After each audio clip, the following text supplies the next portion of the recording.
Welcome back to Project X, where we're taking you on a journey with us to find private label product opportunities, teaching you along the way so that you can build your own business using these same simple methods.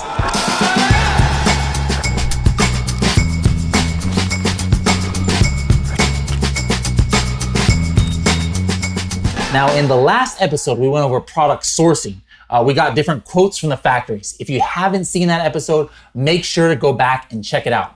Now, this is episode 8, and in this episode, we're gonna go over the basics of shipping.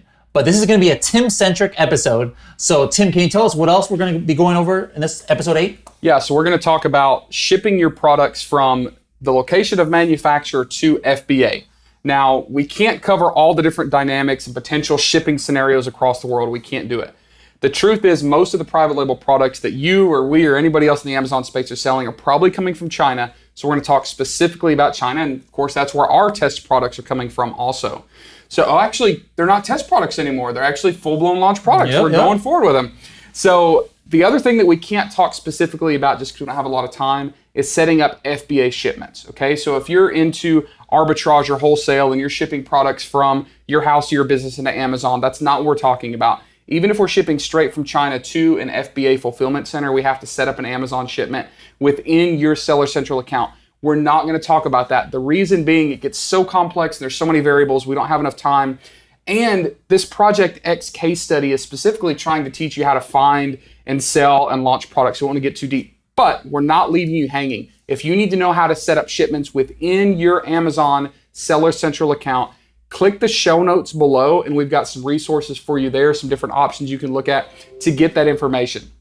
So what we are specifically talking about is bringing products from China to Amazon, and that's what we're going to cover in this episode.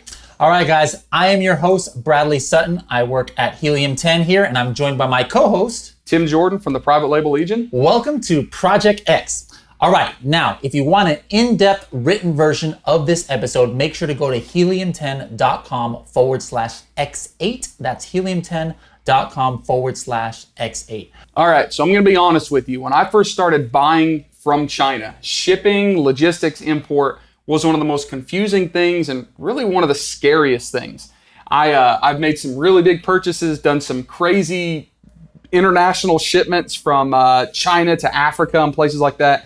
And what I learned is that most of the fear that I had was not based on reality. And I say that because it was kind of unknown and maybe sometimes, at least I personally, have overcomplicated some things. What's really great about the rise of solopreneurship and entrepreneurship, especially in this e-commerce platform, is there are a lot of businesses that are small, a lot of mom and pop shops, a lot of folks like us that are online selling alone. And the industry has kind of evolved to help us. And they've simplified things. There are great services that can basically get your product from point A to its final destination, point Z, seamlessly for you. So what we're gonna do is we're not gonna get in this episode into like the real fine minutia of all of the individual import processes, anything like that. Minutia. Yeah, it's just small details. Minutia. You learn vocabulary here on Project X as well. But what we're gonna talk about is a general basic overview with the intention of you finding a shipping supplier that can handle pretty much all of that minutia for you, those small details. But you need to have a large enough understanding and then kind of grasp of this whole process so that you can validate these potential suppliers and you can understand some of the lingo and you can understand some of the different steps that have to take place throughout these shipping processes, okay? So today we're going to talk about some of the cheapest options and some of the more expensive options, so general pricing for different shipping options. We're going to talk about transit time being how long a specific type of shipment or shipping movement should take. We're going to talk about the modes of transport, the two primary modes of transport being air and sea. Air and sea. And then we're going to talk about some freight insurance and a few other things that you need to kind of have a general understanding of, okay? So everybody that we see like in the Facebook groups and on the boards and places like that are always asking a different question about shipping. And there's a lot of talk about the different modes, okay? You've kind of done it yourself already. Bradley said there's air and there's sea, but we're going to break that down further. We're going to talk about two options for air, which is air express and air freight. And then we're going to talk about two options for sea or ocean shipping, which is LCL or FCL. And we'll talk more about those. I want to put a disclaimer here right now, okay? I'm going to try to give some information to the best of my knowledge, and I'm even going to throw some numbers at you. But Bradley, as you know, things in the Amazon, ecosystem and business change all the time, right?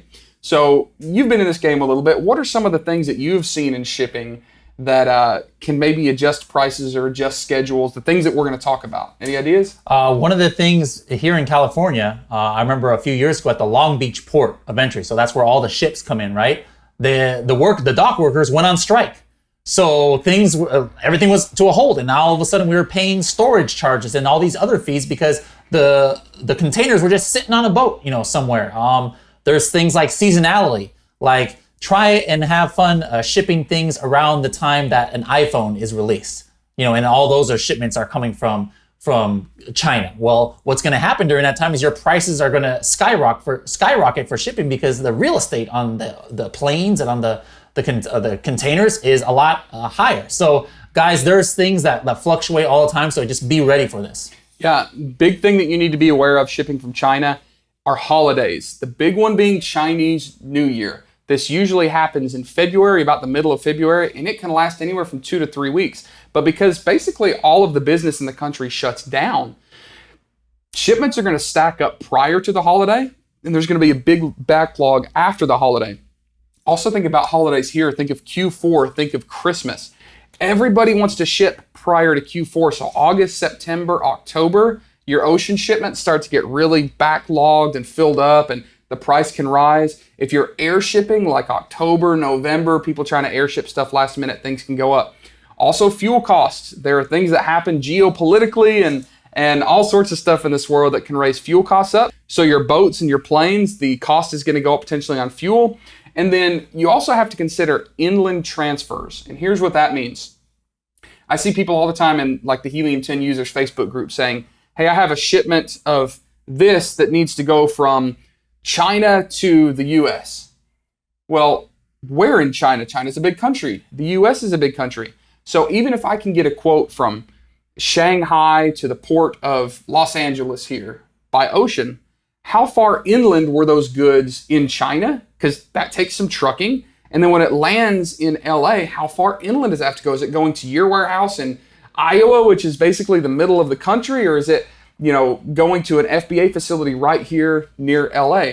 So there are some different variables like with inland transfers. So just keep in mind that what we're going to show you and we're going to tell you is a fairly safe assumption of generalized numbers with transit times and costs, but there's always exceptions, so don't take it as gospel truth. All right, so the first type of air shipping that we're going to talk about, it's the simplest and it's the easiest is? I believe you said express was going to be the first one, right? Express air shipping. So let's talk about that. Express shipping is what a lot of us are familiar with like UPS, DHL, FedEx, okay? These are very, very simple shipments for us. Generally, our supplier can pack a box, get it loaded up in a UPS plane or a DHL plane, and ship this over. It's generally always air shipment. It's very, very simple. However, it can be very expensive. Why is it expensive? Well, one package, still takes a lot of work. It still takes a lot of paperwork. It still takes a delivery driver going to pick it up, a delivery driver going to drop it off. And when I say the most expensive, there are applications where it's very, very reasonable, but generally speaking, the cost per kilogram, and trivia, how many pounds is a kilogram? 2.2. 2.2. The reason we use kilograms is because the entire world uses a metric system except us in the US. So for shipping, we always use kilograms. So 1 kilogram is 2.2 pounds. Keep that in the back of your head when you're doing your math. Generally speaking, for Air Express, you're looking at anywhere from maybe $5 to $7 per kilogram, depending on a few variables. We'll talk some more about those variables in a minute. All right. As your shipment gets larger, it becomes less efficient to use Air Express. All right. If I am just dead set on shipping air and I've got a 3,000 kilogram, 8 pallet load of stuff, we're probably going to get out of, the scenario of Air Express being a good option. But if you're shipping samples, if you're shipping a small quantity, if you're shipping, iPhone cases, and you can fit 300 to a box, and you're only ordering 1,000. That's a really good application for AirExpress. We'll talk a little bit more about some of those applications and considerations here in a minute. But keep in mind that's number one of our 4 primary shipping scenarios. So think about that. The coffin shelf, you think we're going to ship that air? Probably not. The axe, that's probably a big product. You're probably not going to want to ship that air. So phone cases, you mentioned phone cases. When I was in the phone case industry, sometimes we would ship it air. So why would you want to pay 2 to 3 times as much? Well, what if you really have a deadline, right? And you have to get it here at a certain time, and you're not going to lose money, with it. So you don't want to go out of stock. Maybe you would do air, or you want to have something there right away to get the listing up and going. Remember, the more product you can get in a carton, it becomes less per unit for an air shipment. So make sure to keep that in mind. Bigger products, you're probably never going to want to ship air. Yeah, so as your quantity increases and your order increases, we're going to start looking at maybe transitioning from AirExpress, which is your DHL, your UPS, your FedEx. TNT is like a really big one internationally, not so much here. We're going to start looking at air freight. Now, air freight is generally hauled by dedicated cargo companies like Panalpina and Polar Air and those big companies like that. Also, they're underneath you when you're riding on a commercial airliner. So most of these big international planes have dedicated storage facilities in the belly of them for air cargo. And honest to goodness, just yesterday morning, I went to my local airport and I picked up a huge truckload full of stuff that was shipped by Delta Airlines. It was in the belly of this thing. It was an international shipment. Nobody knew it. So air freight, because it's not one small package, it's not being handled one time, starts to lower your cost per kilogram. The typical price range for air freight for many sizes of cargo, all right, remember there's a lot of variables, can get down to as low as about $2 per kilogram and usually floats up towards about $4 per kilogram, all right? Keep this in mind though, cheaper is not always better. The reason for that is, and we'll talk about this more later, but I'm going to hint towards it now, very small shipments are not efficient for air freight, but also there's a little more complexity when it comes to air freight.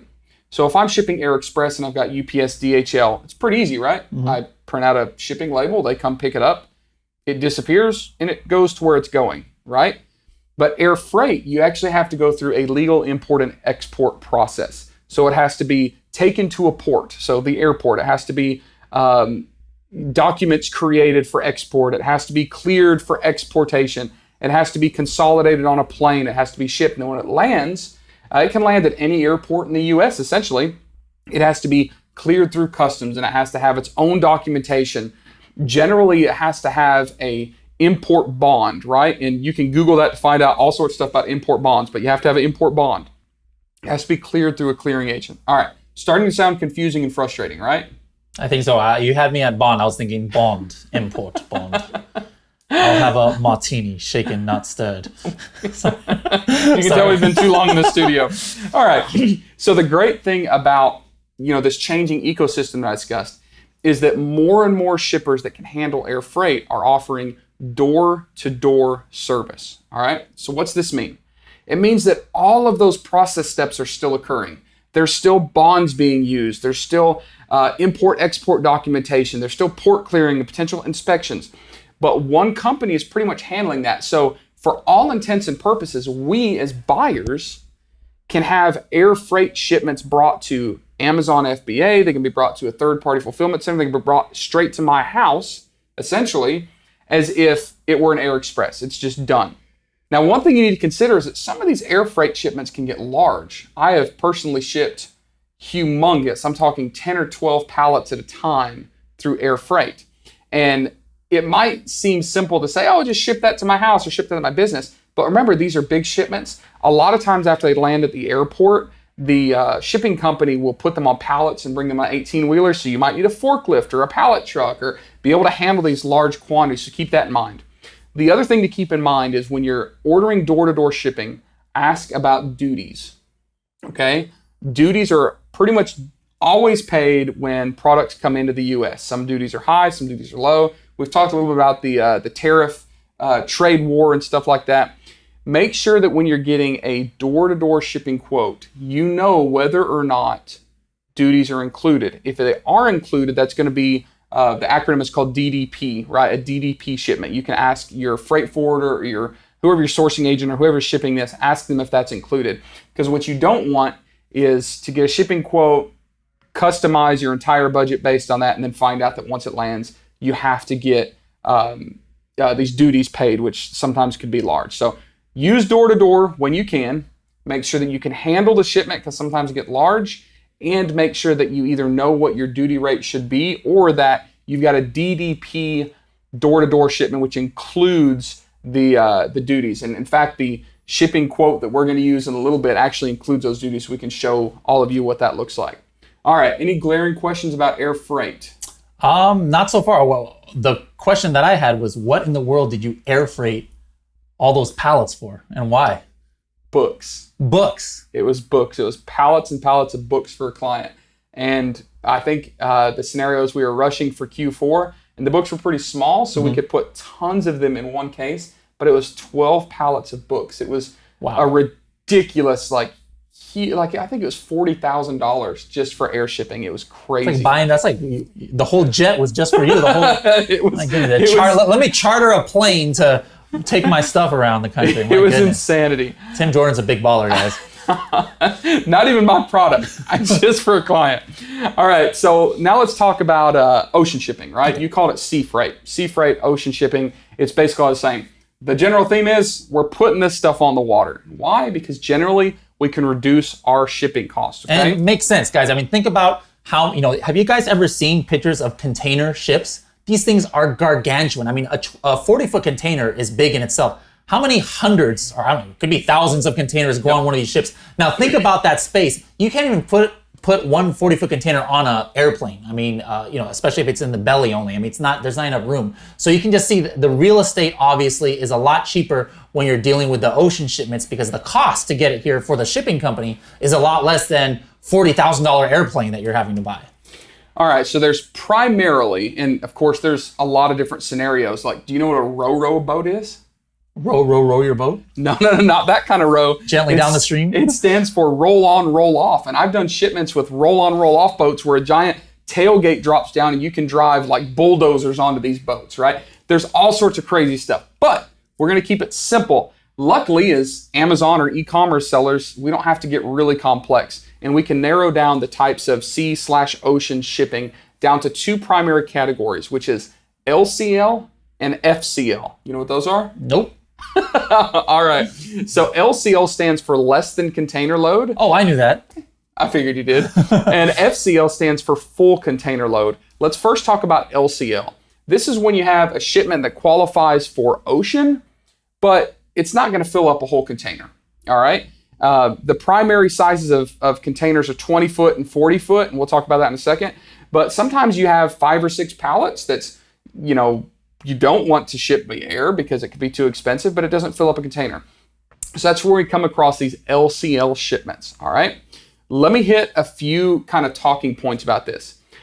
LCL shipments are consolidated, all right? There is not a boat out there that has all these pallets stacked up on the deck of the ship. That's not how it works. The way it works is I might have 5 pallets, and you might have 6 pallets, and somebody else might have 10 pallets, like Kevin, our awesome camera guy back here, right? And when all these pallets come to a port of, shipping basically where it's going to ship from, and they're all going to the same place, right? So all of us might send all our pallets to Shanghai, and there they'll get loaded in one container. And once that container's full, they'll put that container on a boat, bring it somewhere like LA or Oakland or even the East Coast, and they're going to split those containers apart, take out the separate individual shipments, all right? It's fairly simple. What's really cool about LCL shipments is right now there are a lot of opportunities where you can also consider them door-to-door shipments because shipping companies have gotten easier, the process has gotten smoother. Right now, you can even do LCL shipments from China, your factory, wherever it is, straight into Amazon FBA. Really, really cool how we've been able to reduce the cost in the industry, increase the simplicity of things for us. But let's talk about some of those potential things we need to consider. All right, trivia. If I have a container full of all of my own product, how many individual shipments is that? That's you mean you have the I have the a full container. That's one shipment. Okay.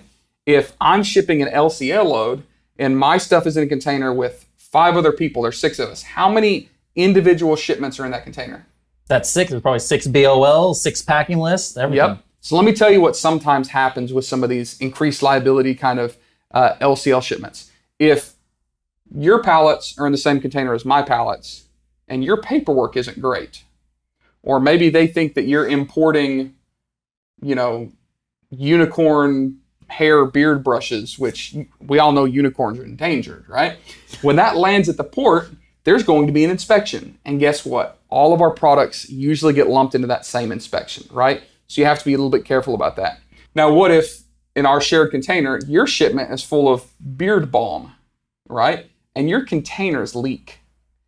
I promise I have had this happen, unloading other people's stuff at my warehouse, and the floor of this container is just covered in beard oil. You talk about a slippery mess. Well, that can damage other people's products, right? So although LCL is a great option, I'm not trying to scare you away. You just need to keep in mind there's increased liability. You might have a little bit of complexity issues. There's also probably more transshipment points, and transshipment is where things lay over. So if you're flying from here to the other side of the world and you're stopping off at different layover airports, those are technically transshipment points. And it happens with shipping, because if I have a container that's all the way inland China and I put all my stuff in this container and ship it to me on the other side of the world, it pretty much goes straight to me, right? Mm-hmm. It's got a few stopover points, but there's really nothing crazy happening. The container arrives to me. If it's a mixed load, it's got to be consolidated at the port. It's got to be deconsolidated at a port, put in other trucks, shipped around, right? So there's more moving of the products, which could increase the shipping time a little bit. You're also more likely to have a box get damaged, or a forklift run the forks of this pallet, something crazy like that. The other problem is sometimes you have to wait for full loads, because the shipping companies are not going to ship a half full container from Shanghai to LA. They're going to wait for other people's stuff to get there. Now, the really, really cool parts about LCL is you don't have to buy a full container.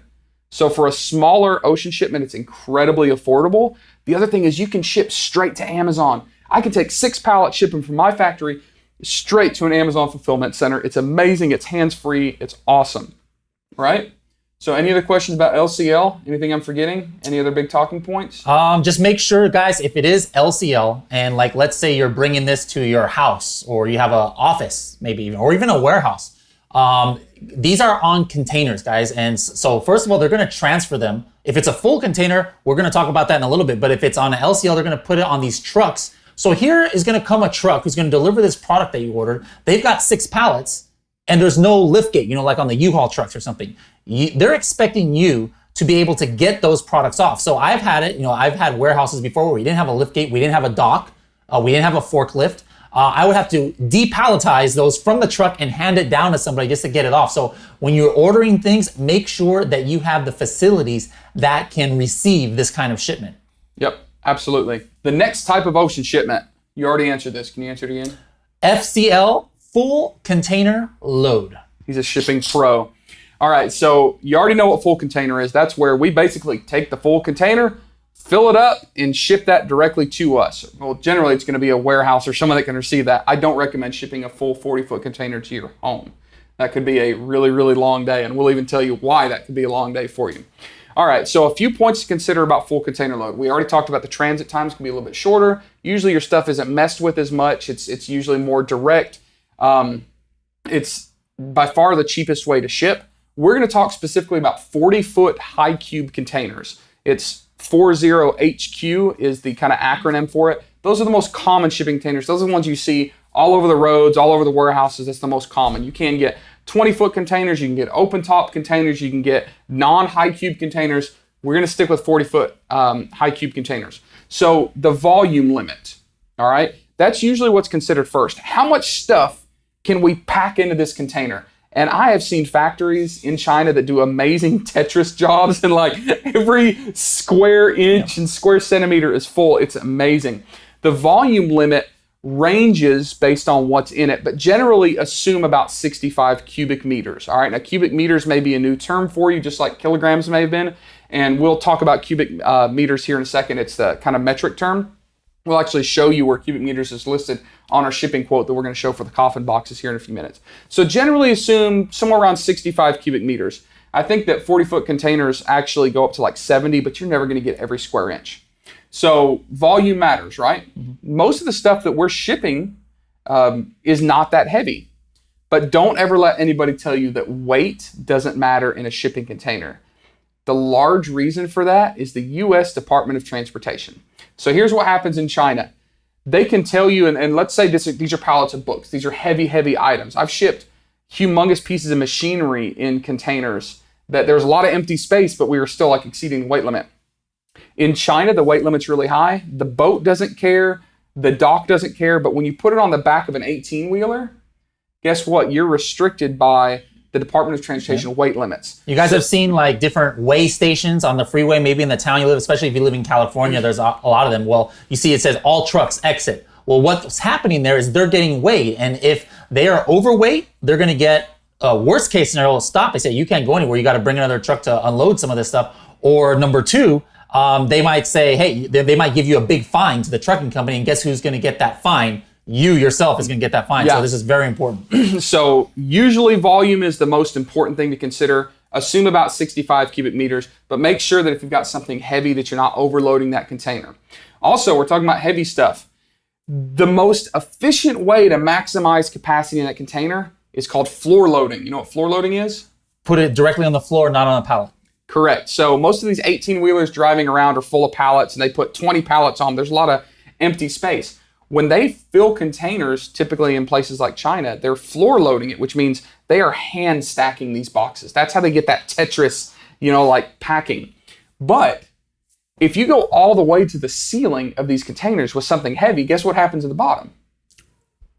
They get crushed, right? So when you're considering shipping through full container load, make sure that you're considering the packaging and the weight, and make sure that you're not going all the way floor to ceiling with something heavy and fragile that could crush the bottom. Make sure absolutely that you're considering that. Another thing that you need to consider when it comes to FCL, remember, big positive point, it's usually the cheapest, but there are some considerations we have to watch out for that could actually increase that price. So again, if you're using door-to-door shipping, you probably don't have to worry about this, but you need to be aware of it. Some things like extra costs could be inspections, right? And inspections can get pretty expensive if you don't have your paperwork right, if you're not declaring things correctly, if you don't have a good customs bond, if you're using a real shady shipper, right? Like an inexperienced shipper that's had a lot of problems before, it's more likely to get flagged. And this can add up costs. One is inspection cost. I have had inspections on containers, and this is very rare. This is not to make you panic and be scared of shipping, where a cargo container comes into the port and it gets x-rayed. And on the x-ray, they find something inconclusive. Like one time I ocean shipped a bunch of magnets. Don't do that because it wreaks havoc on an x-ray machine and they inspect everything physically. So what they do is they take that container and put it on the back of a truck and drive it to a third-party warehouse where this third-party company unloads every box by hand, gets to the very front of the container, opens up like 6 boxes, says it's all good, packs it all back in, puts it back on the truck, drives it back to the port, and then continues. Guess what? You have to pay for the inspection. You have to pay for the additional days that you use that container. You have to pay for that truck to move it back and forth. And it gets really, really expensive. So be very careful. Make sure you've dotted all your I's, crossed all your T's, just something to consider.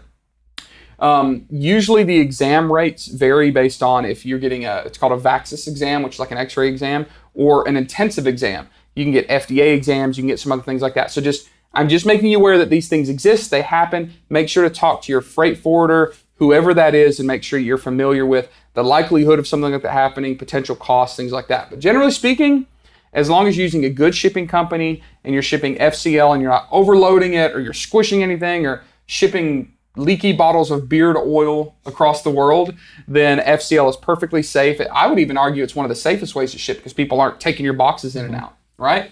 Any other questions about FCL, full container loads? Nope. All right, so let's talk about volumetric weight. Again, if you get a good shipping quote, you don't have to worry about this.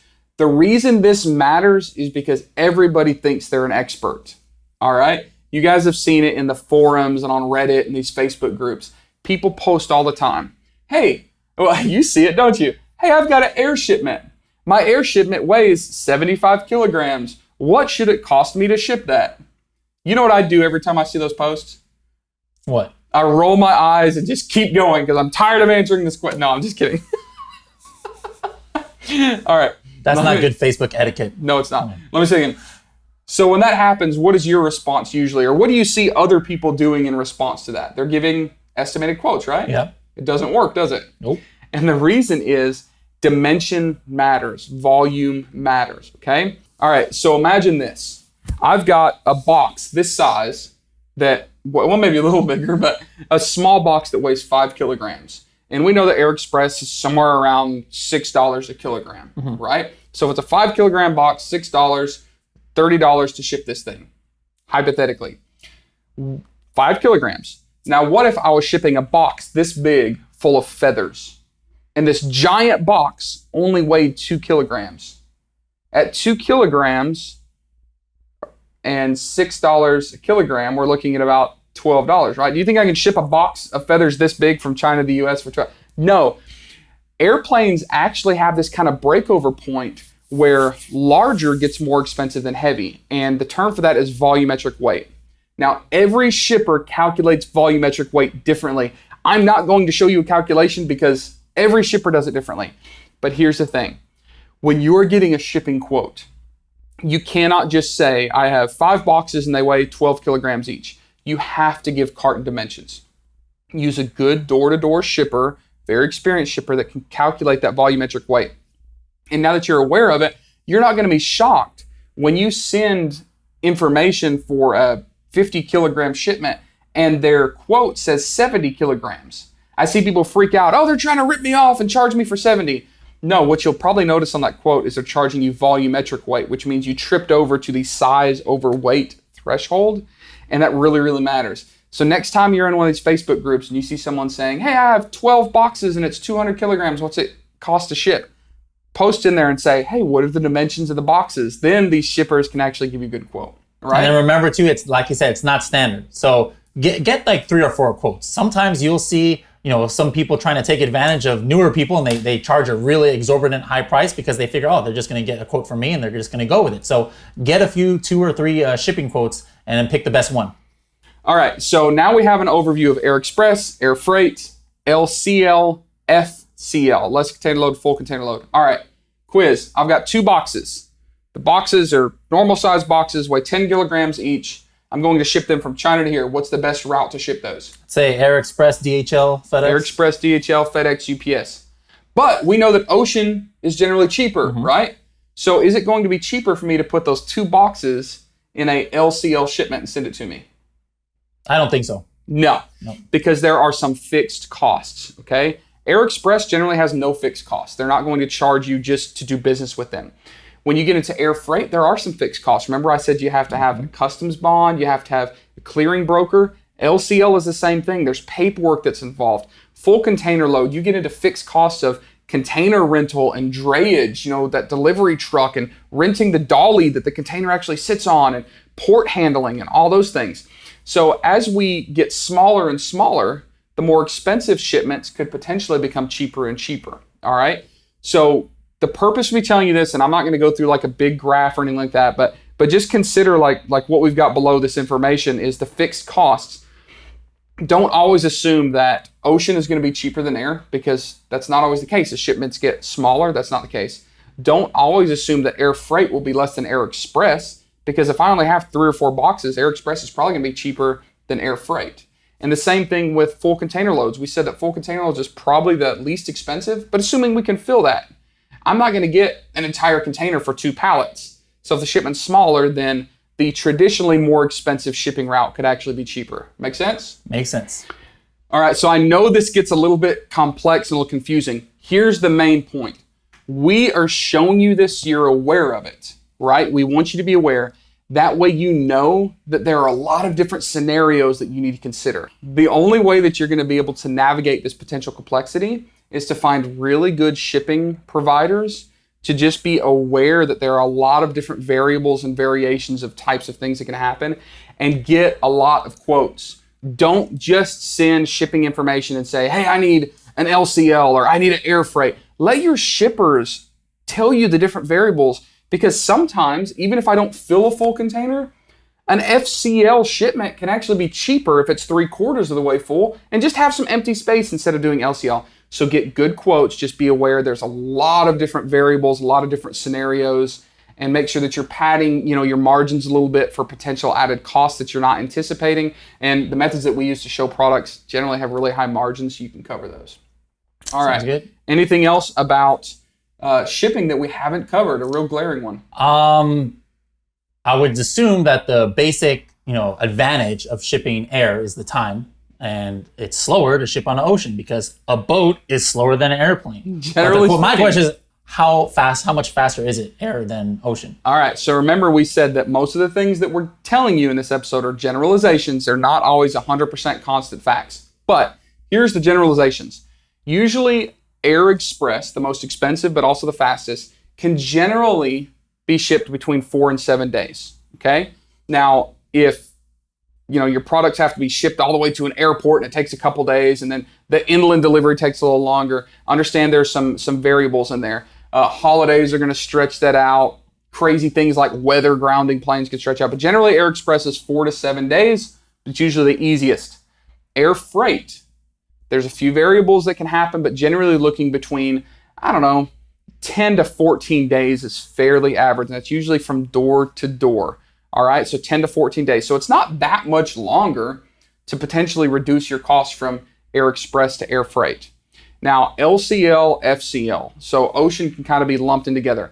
There's a lot of variables here, okay? But generally you're looking between 30 and 45 days is a really good average. Now, if things are held up at the port for inspections as they're leaving the country, inspections coming in, that can change a lot. If ocean liners are all full, if something crazy happens, it can stretch out, right? If you're in California as opposed to Nebraska or something, obviously there's going to be almost a week difference there too. Yeah. And let me tell you, there's this really big misconception about West Coast versus East Coast. We know that West Coast is closer geographically to Asia and China, but the shipping to the East Coast isn't necessarily that much slower. There's these boats that actually go through the Panama Canal and fire up the East Coast. I know shipments that frequently make it from Shanghai to the port of New York. And that's even stopping in Savannah and Charleston and all these ports along the way in about 30 days, where most average ships coming to the West Coast take about 25 days. So if you are in the East Coast, if you got a warehouse in New York, don't ship it to Oakland or to LA and then drive that sucker all the way across the country. Ship that thing through the East Coast lanes. The other thing to consider, there are some what's called fast boats, and they're a little bit more expensive. And actually, that's how we're going to be shipping our coffin boxes, a fast boat. They usually go from Shanghai to LA in about 22 days. Just a tiny bit more expensive. It can usually shave off 4 or 5 or 6 days, which is really cool. So that's the general guidelines for shipping transit times. Lots of variables, but I'd say 75 to 80% of the time, that's how it rolls. All right. We were going to mention something else at the beginning of the episode. Do you remember what it is? We talked about the different kinds of freight. We talked about shipping times. Insurance. Insurance. All right. Most shipping providers don't talk about it, but that's why we're sharing with you right now this concept of insurance. So you can be aware of it. You can ask about it. It can be rattling around in the back of your brain next time you get a shipment to make sure that you're covered. All right. A few quick things. I suggest you getting your own shipping insurance. You can get your own policy. If the freight forwarder says, oh, that's okay, we can cover it. Sometimes they do, sometimes they aren't. But would you let just anybody get your auto insurance for you? No, you want your own policy so you can see what the deductibles and see what the coverage are, see what the limits and the liabilities are. You need to understand in your insurance where it starts and when it stops. So there are a lot of insurance companies that just cover your freight from the ocean port to the ocean port. But what about the shipping to the port and the shipping after the port to you? And what about when it's sitting at the port? It might not be covered. So make sure you understand exactly which modes of transportation and which series and sequences of that shipment are covered. There's also a difference between open coverage and single coverage. If you're shipping your first shipment, you don't know how well this is going to go, you don't know if you're going to reorder, just get a single coverage policy. You can get this through your freight forwarder, just make sure it's an independent one. There's a lot of companies that you can find that do shipping insurance, and just get insurance for that one shipment that you're doing. If you're importing a lot, it's cheaper just to get a yearly insurance coverage, right? It's called open coverage, where pretty much anything that comes in is covered. All right, so the things that insurance typically covers are things like theft, and they call it pillage, which is a very 1800s word, but I like it. Hijacking. Look, people used to say that the pirates were gone until all those shipping lanes around Somalia. You remember all those a few years ago? Tom Hanks has something to say about that. Tom Hanks has to say something about that for sure. A damage due to mistakes. This is people driving a forklift through your pallet. This is things like people dropping containers. If your boat sinks or catches on fire, or your plane crashes, or if there's exposure to water. Exposure to water happens a lot more than you would think. I've seen some pretty big water exposures on some shipments that I've done myself, where these giant pallets of products are sitting out on the tarmac of the airport being transferred, and a freak thunderstorm comes and gets them wet. Or what if your container that's sitting on this boat for 30 days in the open is leaky, right? And water, every time it rains, just drips in, or the seawater, splashing up the container enters in. It can do some serious damage to your products. You need to make sure it's covered. Crazy temperature variations are usually covered. It's not something that we generally run into, but if we were doing like FDA products or food or stuff that can melt, stuff like that, it needs to be considered. So if you are shipping cosmetics, if you're shipping something that has a low melting point like candles, find out if you can get an insurance policy for those in case they're exposed to extreme weather differences. Most of your insurance policies are going to cover your CIF, so your cost of the products plus the shipping, plus about 10%. And that's just kind of like a headache fee, right? They'll just give you an extra 10%. And make sure that you have really good paperwork. Listen, there are a lot of people that are upset about increased duties, tariffs. So you know what they're doing? No. They're shipping their products on devalued invoices, right? So they're declaring that their product costs less than it really did. What happens if that product's damaged? Well, remember, your insurance is going off of that invoice price. So if your invoice actual value, you paid $10,000 for this shipment, but you're like, hey, I'm going to devalue this because I don't want to pay some high charge. I'm going to put $5,000 on the invoice. Guess what? You're only going to get insurance for that $5,000 plus 10%, not the $10,000, and you just lost half your money investment. Yeah, so be very careful. Make sure that if you're using insurance, well, I'd say if you're shipping at all, make sure that your paperwork's in order. You're doing it, cleanly and legally, but especially if you're getting insurance, make sure that paperwork and the value is in order. All right, so let's talk very briefly about FBA. There are multiple ways to ship if you're getting your products to Amazon. You can go straight to FBA, or you can go to a third party. You can even be that third party. This could be a warehouse, or it could be your own warehouse, or your own garage, or your own house, or your own driveway, for all I care. I've seen some people do some really cool stuff just out of their driveways that's not even covered, right? But there are pros and cons to each. One thing that you need to consider is going to FBA is going to be faster, but it's not always better, is it? No, I mean, sometimes, like let's say you have you're ordering a full container in, but you know your sales velocity, and it's going to take you 4 months to get through that inventory, or 5 months to get through that inventory. Now, you had to order the full container. You want to save some money on shipping. You want to save some money on maybe an MOQ from the factory or whatever. But now it's sitting in Amazon for months and months. You're going to get storage charges, and those storage charges are sometimes pretty expensive. Now, if you have your own warehouse, I have a warehouse in the back of my house. We used to run a business out of a 2,000 square foot warehouse. It's free. It's my own warehouse. If I have my container or shipment come to my house first, and I only ship what I know I need, so I don't get hit with the storage charges, I could save a lot of money. Even if you're using a 3PL, which is a third-party logistics company to store your products, a lot of times it's super cheap, like per pallet, like 15, 20 bucks or so per month, yeah. Which is a lot better than what you would be paying Amazon for overcharges. Yeah, so even though it seems like the best opportunity or option is to always send straight into Amazon, keep in mind that it might be better to park especially a large quantity of potentially slow-moving products at a 3PL or somewhere else and trickle that stuff into Amazon. Also, what happens right before Q4 with pallets being delivered into Amazon? Remember we said that you can ship LCL, these pallets, into Amazon? What usually happens as far as check-in times? It increases. There's a big backlog because of the volume of shipments that are coming into Amazon.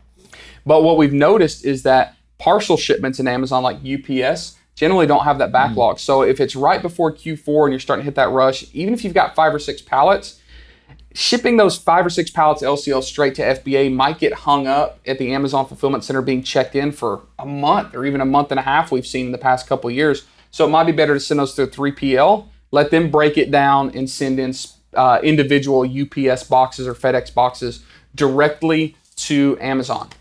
All right, so we've talked about kind of the ins and outs of shipping. We're going to be shipping some of our own stuff, right? Indeed. And this is a really cool point in the case study because we haven't really shown you profitability yet, right? And that's not necessarily a bad thing. Sometimes it's hard to do because until we find the product that we want and then we source it and get shipping quotes, and then the supplier has to give dimensions and weights to the shipping company, and they might not be able to give them to the shipping company until they've actually produced the goods. So some of this stuff we estimate, and we've talked about some of these estimations that we've done based on purchase decisions, like, yes, we're going to go move forward with this. But now we can actually look at shipping quotes. So you know that we've moved forward with some different products. Let's talk specifically about the coffin box. All right, the coffin box, what we have right now on the screen is an invoice from the shipping company that I like to use, right? So there's a few things to note on here. One is payment, TT in advance. Keep in mind, most shipping companies, until you get established and have a really good relationship with them, they're going to want you to pay in advance, right? You see the price terms as door to door. Remember I said I love door to door just because I know everything's taken care of. This is going by sea. And the reason it's going by sea is the shipment is 4.1 cubic meters. So I know that that's about 3.5, 4 pallets, depending on how they stack it. Way too expensive for air. And we knew that was going to be the case because coffin boxes are pretty big and bulky. And we talked about volume mattering, right? So let's see some of these other things. Sometimes the validity stretches out 30 days, sometimes stretches out 3 months, sometimes it only stretches out a week because they know that those shipping prices can vary so much. So you have to be extremely careful to make sure you know your validity period. The longer they'll give you, the better, right? What else have we got on here? Let's see. We got the total weight here. We've got the, this is interesting here. Why is this, Tim, different than this right here? Because even in ocean freight, volumetric weight can matter, okay? So it doesn't matter so much in the way that this was, completely quoted, but just keep in mind that this shipment, because these coffin boxes are really light but big, that volume is actually going to trump the weight even in this scenario. So even though our cubic meters is 4.1 and our actual weight is 365, we're going to pay as if it was 690 kilograms, all right? So this is just an example. It's not gonna really affect the pricing too much here, but it's a really good example. That's one of the reasons I wanted to show you this quote specifically. All right, so also make sure that you're getting individual line items on your quotes done so that you know exactly what's going on. So do you want to explain some of these? We got the domestic pickup from the factory to the port. I mean, the factory is not sitting right there at the port of, where is it here? Shanghai, okay? It's probably inland, a couple hundred miles, could be 1,000 miles, who knows? It costs money to get from the factory to the port. So that's what you see here. $200 is that charge. And mixed in with that $200 is not just the pickup, but it's a few things like, port entry and delivery fees and things like that. But because I have a good shipping company, they kind of roll all this in for me. All right, we've got a kilogram quote here for ocean freight door to door, and that's $860. But here's a question. What is DDP? Dance Professional? What do we got going on So here? DDP is what we talked about. It's the door-to-door shipping quote that includes duties. All right, it includes the duties.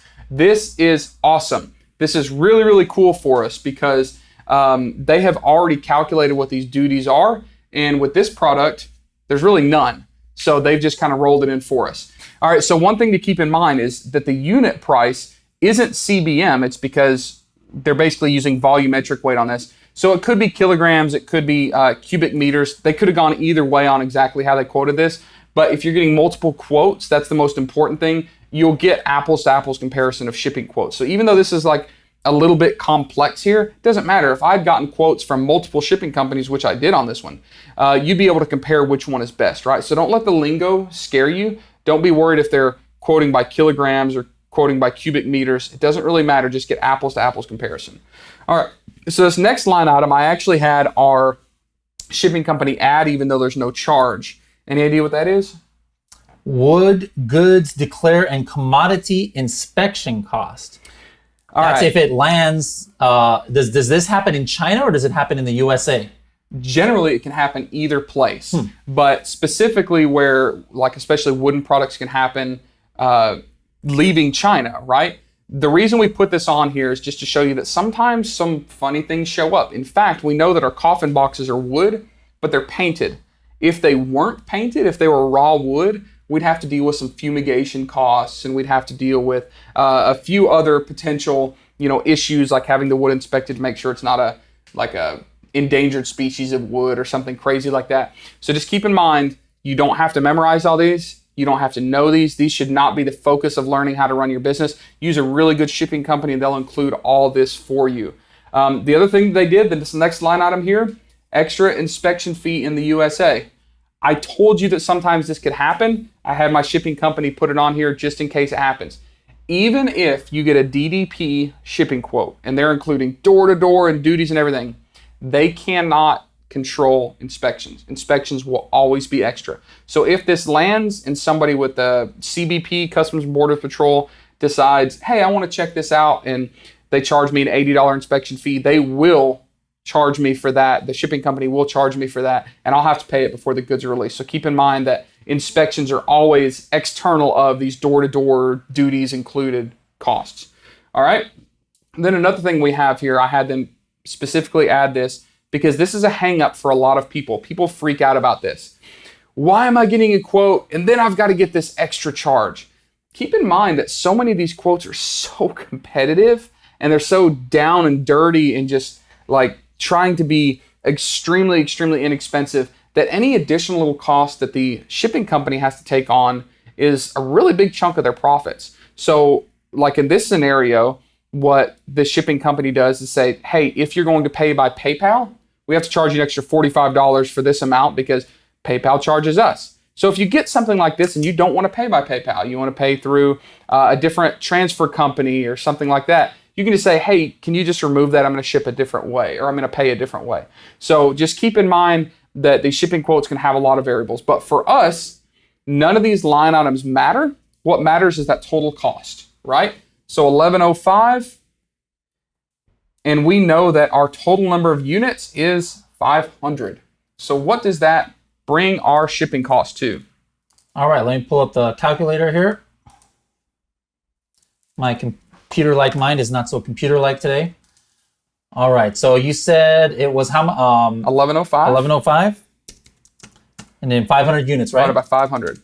So about 221. Now this is the shipping rate from the factory, technically speaking, to our door. Now, if it was to Amazon, that would almost be, most everything. But in the scenario, let's take the scenario. That's not what we're doing with the coffin boxes. We're going to send it to a 3PL actually. So then the cost from getting to the 3PL to Amazon per unit, just based on experience, maybe 20 cents a unit if they UPS them in. And then we've got our additional cost that the 3PL might charge us. Now remember, these are going to be completely ready to ship into Amazon. So they're just probably going to charge us case quantity or something like that.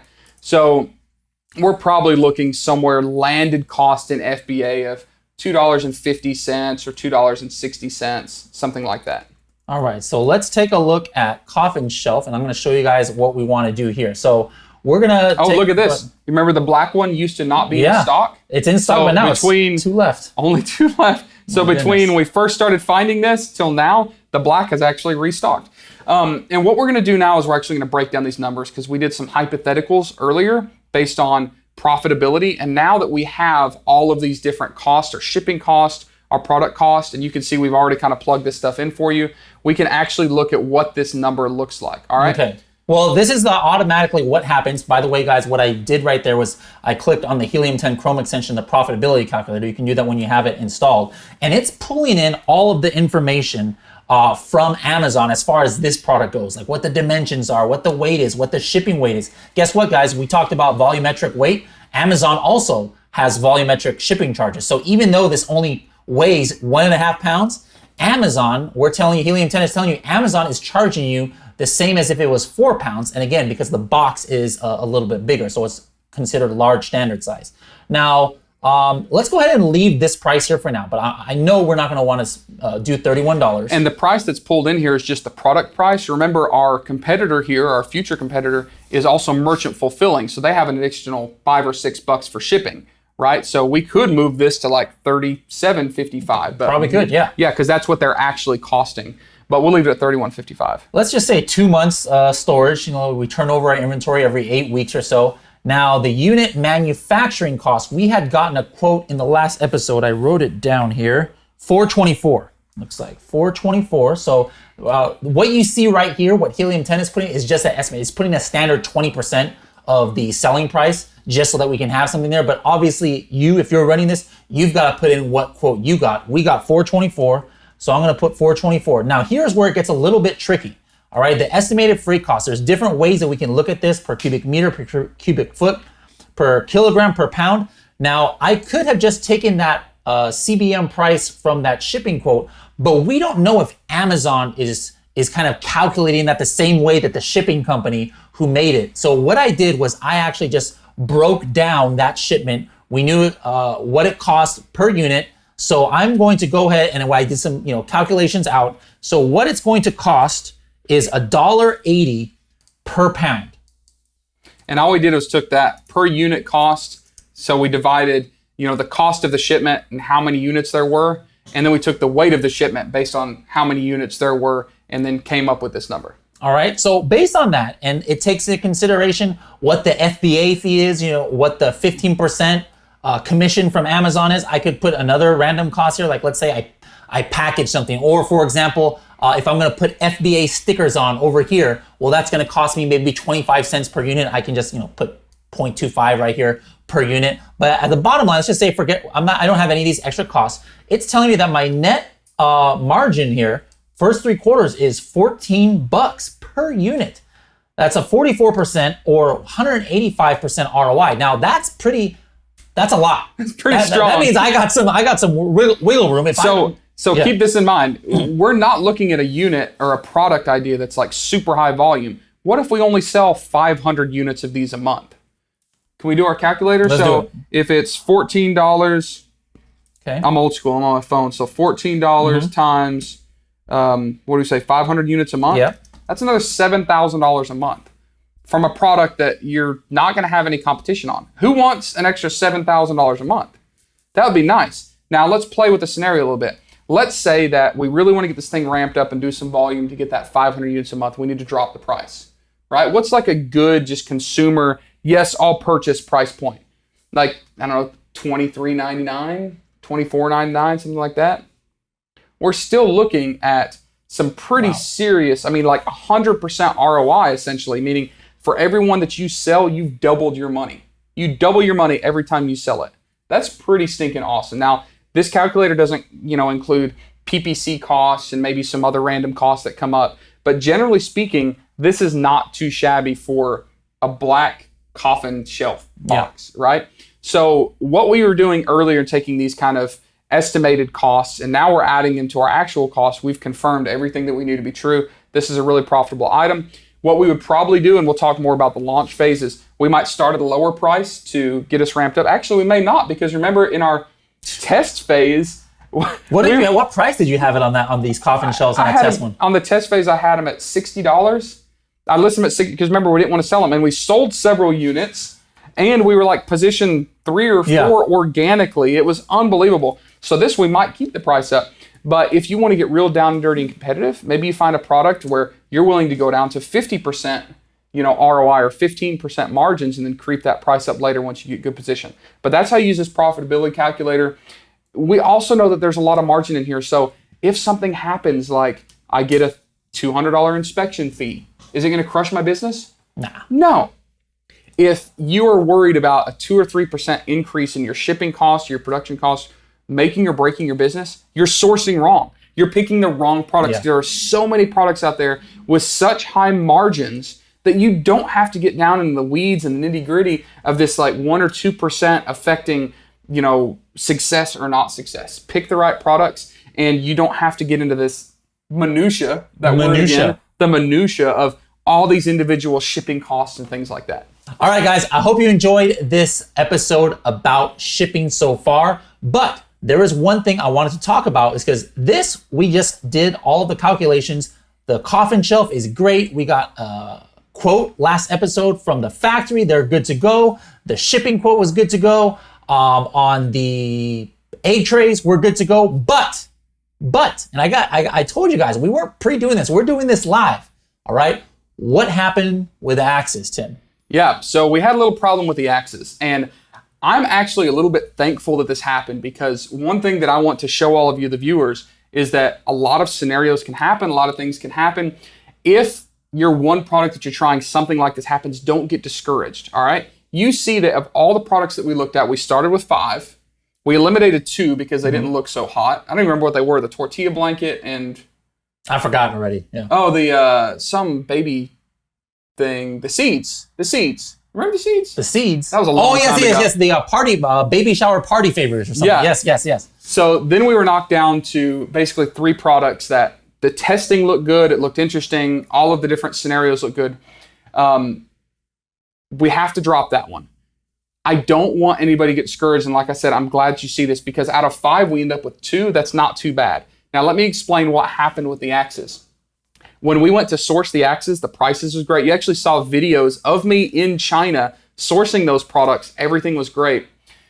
There is now a rule importing products from China into the US where metal striking tools are being regulated. And the reason for this is who knows what. There's all sorts of stuff that happens, where basically when we went to source these things, we found out that from China, we could not import hatchets or axes. Now, if we had longer time to mess around with this case study and show you these different scenarios, we'd source it from somewhere else. We might source it from India. I actually found a supplier in Taiwan. They were just kind of backlogged. We could order these things from South America. We could order them from Europe. There's a lot of places we could order them. So just because we ran into a snag and we can't continue sourcing and shipping that product, even though we really liked it as a potential product, it's really good. Like I said, we can show you that things happen. Don't get discouraged. The way to defeat discouragement, like knowing that those tortilla blankets are saturated, or knowing that we can't import the axes, is make sure that you're focusing on more than one product, right? And the methods that we're showing you should allow you to do that, because you're not diving too deep into one product. You should be able to spread out pretty wide, because the MOQs are generally low, the investment's low, and there are just so many product opportunities. Absolutely. And another thing he mentioned in passing was about how there was some backlog in a couple of the factories that could do it. Well, what does that tell you? That tells me that maybe right now, remember when we would look, it was like barren right there. But what could happen in the next 6 months is maybe there's a whole bunch of companies already ordering this product. So maybe there's nothing right now on Amazon, but hey, in a few months, that could be different. So that's another kind of red flag that you need to, look out for sure. Yeah, and we knew that the axes were potentially the most saturated of all the products that we looked at. We still wanted to go through it just to kind of show you the process, show you that even things that are somewhat more competitive can still be very successful. But fate is making us cancel the axes. Like I said, if we had more time, we'd source it from elsewhere, but we want to move on to this case study. Don't want to hold up this information for you. So as of now, we're moving on with 2 of the 5 products. We've got the coffin box and we've got the wooden egg trays. We're moving forward with the coffin boxes. We've got stuff on the water. We've got it shipped right now. We're waiting for it to arrive. So I think that that now we're kind of in that phase where we can start prepping to sell these things and going through some of that work of looking at our PPC data and our other research data using the different Helium-10 tools and start to prep this listing, right? So I think that's probably where we're going to go on our next episode. All right. Well, in the next episode, these are going to be Bradley-centric episodes. This was all Tim. I got to kick back most of this episode. But now we're going to get down and dirty with Helium-10 and creating the listing. First of all, doing more research for what kind of keywords are going to go into the listing. And we're going to get into that listing optimization and understanding the anatomy of a listing. We didn't get too in-depth in that when we did our test listing, because it didn't really matter that we had all of the keywords in there. It was just for a test for that PPC. But now we're going to get really into the full optimization of the listing in episode 9. So if you guys want a recap again of this episode, make sure to check the notes. You can do that at helium10.com/x8. Any last words of wisdom for everybody? No, but I'm excited. Yeah, it's extremely fun to start with just these general ideas and know that we actually have product on a boat right now, and we get to carry everybody through this journey with us. We've got 2 very unique products, meaning that the launch and the kind of algorithmic things that we're going to do for each are going to be very different. So far, I'm extremely happy with the way this is going, because one, we get to show that not everything works. Remember, we went from 5 to 2. So that's not discouraging. That's great. That's still pretty good percentage, right? And we're going to be able to keep walking through this process. And I'm confident, especially based on some of the comments and things that we've heard, that this is really, really impactful for a lot of people's potential to launch new products and keep growing their businesses. All right, thanks a lot, Tim, and we'll see you guys in episode 9 of Project X.